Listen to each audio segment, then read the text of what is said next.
जी ठीक है, ठीक है। हमारे साथ हरगोविंद अरोड़ा जी भी जुड़े हुए हैं, एक बार उनका रुख कर लेते हैं।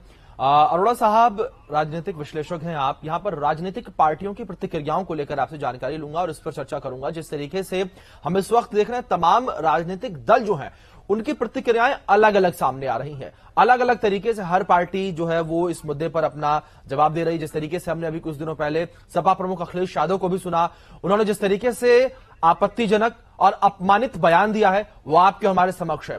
क्या यहां पर अभी भी यह दिख रहा है कि जिस तरीके से बाबरी का मामला सामने आया था, राम मंदिर का मामला सामने आया था, उससे भी अभी भी पार्टियों ने सीख नहीं ली है? क्योंकि उस मसले से कई पार्टियों का विध्वंस हो गया है, लेकिन इसके बाद भी अभी भी पार्टियों को सीख नहीं मिल पाई है। वंदे मातरम। जी देखिए, कुल्हाड़ी में लकड़ी का दस्ता ना होता तो पेड़ कटने का रास्ता ना होता। जी, यही कारण है कि सैकड़ों वर्ष लग गए अपने अपमान और अपने माथे पर हिंदू समाज के लगे हुए कलंक को मिटाने में, और वो भी आज उसका रास्ता आसानी से दिखाई नहीं देता। जी, हम यहां इन राजनीतिक दलों को यह सोचना चाहिए, हम यहां किसी महान राजा या उसके महान शासन काल के विषय में चर्चा नहीं कर रहे। एक लुटेरे और आक्रमणकारी थे जिनका ये गुणगान कर रहे हैं। जी, और देखिए, ये तो एक सीधी सी बात ये हुई, आप संपन्न है, आपके घर के बाहर धूप में एक भूखा प्यासा इंसान मर रहा है, आपने मानवता दिखाई, उसको घर में शरण दी। जी, आज आपको सिद्ध करना पड़ रहा है कि ये घर मेरा है। जी, और देखिए, अयोध्या और वाराणसी दोनों विषय अलग अलग क्यों हैं? क्योंकि इन आक्रमणकारियों ने अयोध्या में सब कुछ नेस्त से नाबूद करके जमीन में दफनाकर ऊपर मस्जिद बना दी। जी, और यहां तो प्रत्यक्ष प्रमाण है।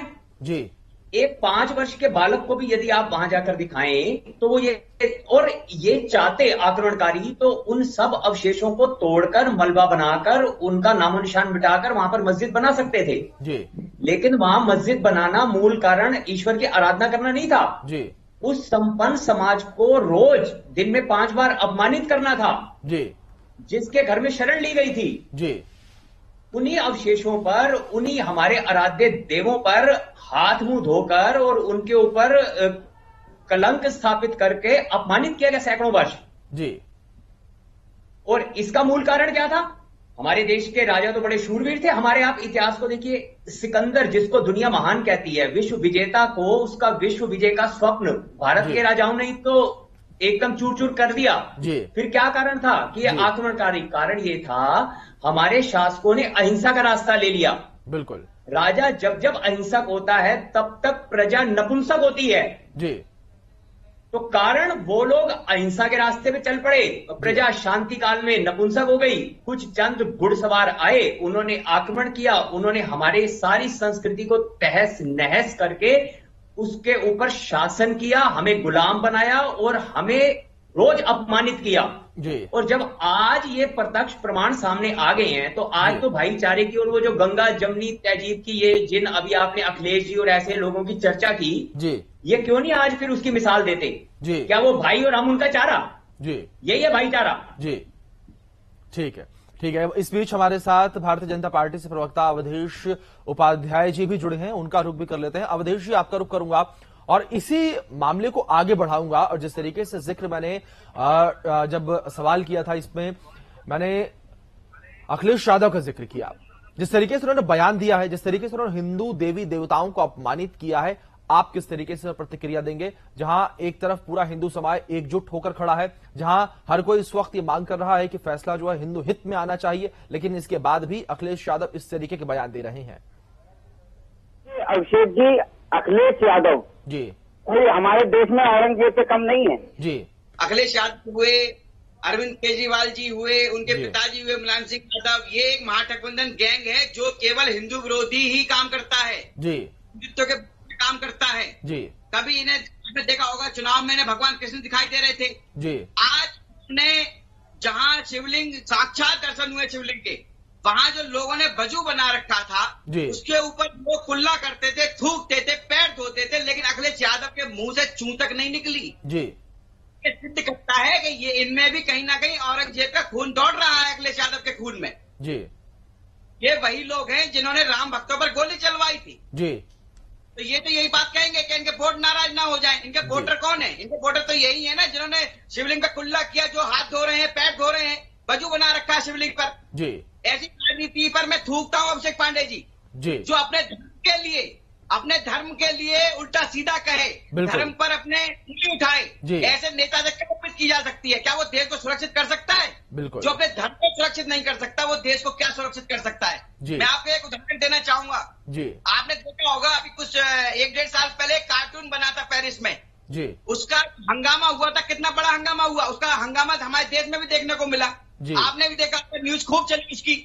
लेकिन हमारे शिवलिंग महादेव पर लोगों ने थूका, वहां पर कुल्ला किया, हाथ पैर धोए, लेकिन किसी भी लिबरल गैंग की आवाज नहीं निकली।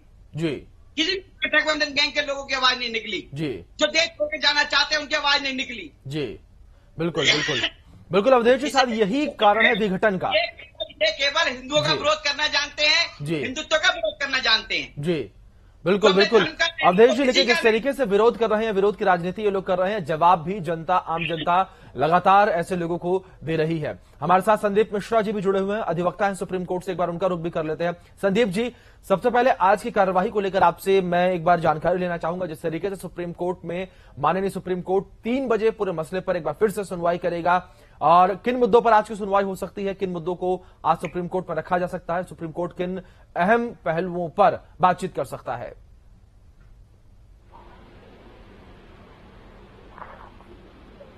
लगा देना है जी। संदीप जी, आवाज पहुंच रही है आप तक मेरी?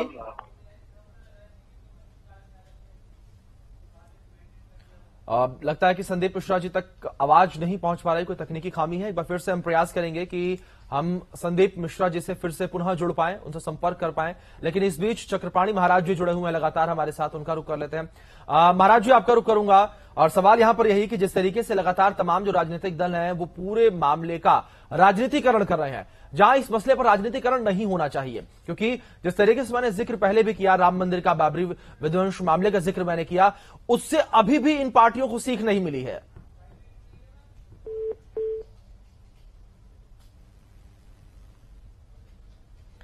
ठीक है अवधेश जी, आपका रुक करता हूं। ठीक है अवधेश जी। जी अवधेश जी, में ऐसे नेता हैं जो चुनाव के समय जनेऊ पहनते हैं, जी दुर्गा चक्र का पाठ करते हैं, जी वो दिखाते हैं कि हम हिंदू हैं, मंदिरों में जाते हैं, जी वो लोग क्यों नहीं बोल रहे? जब प्रत्यक्ष आपके सामने, तथ्य सामने, बिल्कुल आपके सामने है, सच्चाई सामने है, हर चीज सामने दिखाई दे रही है, वही लोग कह रहे हैं फव्वारा है। अरे भाई साहब, औरंगजेब के पास कौन सी टेक्नोलॉजी थी जब तक बिजली नहीं थी जो फव्वारा चलाते थे? वो औरंगजेब कौन सी फूंक मारते थे उस बारे में जिससे फव्वारा चलता था वो? जी आज वो कोई दिखाई नहीं दे रहा है। ना जनेऊधारी राहुल बाबा दिखाई दे रहे हैं, ना चंडी पाठ करने वाली ममता दीदी दिखाई दे रही है, ना जिनको भगवान कृष्ण सपने में आते हैं वो दिखाई दे रहे हैं। जी कोई इस बात पे नहीं कह रहा कि यहाँ पर शिवलिंग है। सब ये कह रहे हैं अरे ये तो पार्टी जो है भारतीय जनता पार्टी लोगों को गुमराह कर रही है, ठीक है, ये कर रही है, उल्टे सीधे आरोप लगा रहे हैं। जी लेकिन ये कोई नहीं कह रहा कि भगवान महादेव वहां पर विराजमान है। इतिहास गवाह है इस चीज का। जी बल्कि और उस पर उंगली उठा रहे हैं। बिल्कुल बिल्कुल बिल्कुल बिल्कुल की बात है उनको। बिल्कुल साफ तौर पर अवधेश जी, जिस तरीके से ये तमाम उंगलियां उठ रही हैं, ये कहीं ना कहीं शर्मनाक है, क्योंकि मामला भी सुप्रीम कोर्ट में है, मामला भी लगातार सुनवाई पूरे मामले में हो रही है, और ऐसे में लगातार इस तरीके की तल्ख टिप्पणियां करना कहीं ना कहीं जो इस पूरे मामले का राजनीतिकरण करना ही है। हरगोविंद अरोड़ा साहब भी हमारे साथ जुड़े हुए हैं, उनका रुख भी करेंगे एक बार। हरगोविंद जी, जिस तरीके से अब यहां पर राजनीतिकरण की बात होने लगी, आप किस तरीके से देखते हैं कि ज्ञानव्यापी मुद्दे का राजनीतिकरण किस तरीके से हो रहा है? क्योंकि हर पार्टी बयान दे रही है, बयानबाजियां लगातार जारी हैं, और हर पार्टी अपने हिसाब से, और जो उनकी टारगेटेड एक ऑडियंस है, यूं कहें कि जो उनकी एक जनता जिसको टारगेट करते हैं, वो उसको ध्यान में रखते हुए यहां पर बयान दिए जा रहे हैं।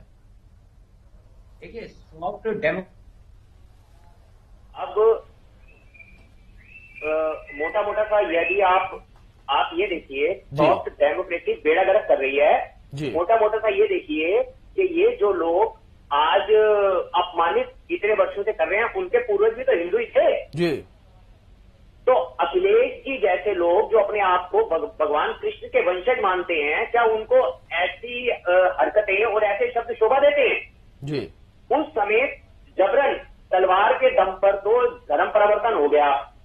जिनके पूर्वज हिंदू थे वो उनका इस्लामीकरण हो गया। जी इनका धर्मांतरण किस वजह से हो रहा है? वोट की वजह से। अकबर के पुत्रों से पूछो, क्या याद उन्हें मीना बाजार, क्या याद उन्हें चित्तौड़ दुर्ग में जलने वाली आग प्रखर। ये अकबर के पुत्र आज चंद वोटों की खातिर उस महान संस्कृति को नष्ट करने लगे हैं। और विश्व में ये उदाहरण अनेकों हैं। जिस राष्ट्र की संस्कृति नष्ट हुई वो राष्ट्र ही नष्ट हो गया जी। हमसे अलग विभाजन करके एक देश बना था 14 अगस्त 1947 को, जो 14 अगस्त को अपनी आजादी मनाते हैं। क्या संस्कृति को नष्ट कर आज कहां पर है वो जी। लंका को देख लीजिए, और भूटान जैसा छोटा सा राष्ट्र वो अपनी संस्कृति को बचाए हुए है। इजराइल जैसा देश वो अपनी संस्कृति के दम पर विश्व में अपना लोहा मनवाता है जी। तो हमें तो अपनी संस्कृति में धर्म होना चाहिए जी। जबरन तलवार के जोर पर कुछ नपुंसक लोग अपने धर्म को छोड़ चुके। आज यदि उनको अवसर मिला है तो अपनी भूल का सुधार करें जी। इंडोनेशिया भी तो इस्लामिक राष्ट्र है जी। वो भी तो मानते हैं कि हमारे पूर्वज हिंदू थे और वहां आज भी मंदिरों की मर्यादा बरकरार है। क्या वहां मस्जिदों की कमी है? इस्लामिक राष्ट्र है वो जी। तो शर्म आती है ऐसे लोगों पर, और शर्म आती है ये उन्हीं जनरल डायर के पुत्र हैं ना जिन्होंने जनरल डायर के समान 1990 में कांस्टेबल साथियों पर गोलियां चलवा दी थी जी। तो हम इनकी चर्चा करें और हम इनकी बातों को मानेंगे जी। बिल्कुल बिल्कुल बिल्कुल हरगोविंद जी, अब अवधेश का कर लोगे तो मिट जाओगे। हिंदुस्तान वालों तुम्हारी दास्तां भी ना होगी दास्तानों में जी। वतन की फिक्र करना था, कयामत आने वाली है, तुम्हारी बर्बादियों के चर्चे होंगे आसमानों में। जी बिल्कुल बिल्कुल हरगोविंद जी, जो कोई भी धर्म पर इस तरीके से उंगलियां उठाएगा, सवाल निशान खड़ा करेगा, कहीं ना कहीं बर्बादी पक्की है, क्योंकि शास्त्रों में भी लिखा गया है यही इसी प्रकार से। अवधेश जी आपका रुख करूंगा, और यहां पर जिस तरीके से हम लगातार जिक्र कर रहे हैं कि तमाम प्रतिक्रियाएं सामने आ रही हैं, इसी बीच अब 3 बजे एक बार फिर से सुप्रीम कोर्ट में सुनवाई भी होगी, और ऐसे में आप किस तरीके से देखते हैं, आपको क्या उम्मीद है कि माननीय सुप्रीम कोर्ट किस तरीके से फैसला सुना? क्योंकि हिंदू पक्ष जो है वो आश्वस्त हो चुका है, जिस तरीके से सर्वे की रिपोर्ट सामने रखी गई उसके बाद से हिंदू पक्ष में उत्साह जो है वो अलग दिखाई दे रहा है।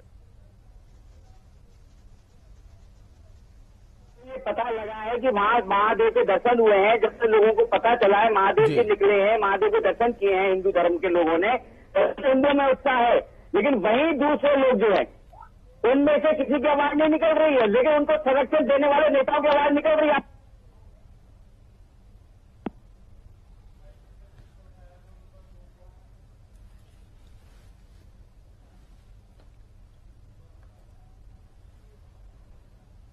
उसका निर्माण तो अब हम मिलकर इसको करेंगे कि हम उसको पहले जो नहीं दावा छोड़ देते। आपको एक उदाहरण और दूं, पंजाब में गुरुद्वारों पर भी मस्जिदों का उस काल में निर्माण किया गया था। गुरु के नियंग सिख आते थे, उन मस्जिदों को तोड़ के गुरुद्वारा फिर से खड़ा कर देते थे जी। तो ये तो सुप्रीम कोर्ट जब ये सारे प्रत्यक्ष सामने देखेगा, प्रत्यक्ष प्रमाण, और वो सीधा सीधा सा मुझे ऐसा लगता है कि ये हिंदू समाज को सौंप दिया जाएगा जी। और ये गलती है जो हुई है उसका सुधार करने का आज भी इनके पास अवसर है, जिससे इन लोगों को, जो बार बार मैं कह रहा हूं, जो भाईचारा की जो गुत्थी हमें पोलियो ड्रॉप की तरह पिलाई गई है, उसको ये अब कायम करें। अब उसको आगे आए और गंगा जमनी तहजीब बताएं कि हमसे भूल हुई है, हम इसकी क्षमा चाहते हैं, ये आपका स्थान है, ये आप लीजिए जी। बिल्कुल बिल्कुल हरगोविंद जी, देखना बेहद दिलचस्प होगा कि जिस तरीके से लगातार पूरे मामले में सुनवाई अब जो है होनी है, सुनवाई में क्या कुछ निकलकर सामने आता है, सुप्रीम कोर्ट किस तरीके से पूरे मामले पर रिएक्ट करता है।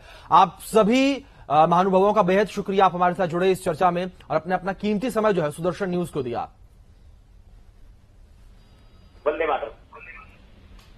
तो आपको बता दें कि सुप्रीम कोर्ट में ज्ञानव्यापी मसले पर आज एक बार फिर से सुनवाई होनी है, और 3 बजे सुप्रीम कोर्ट माननीय सुप्रीम कोर्ट पर मामले पर सुनवाई करेगा, और सुनवाई में क्या कुछ निकलकर सामने आता है ये भी देखना बेहद दिलचस्प रहेगा।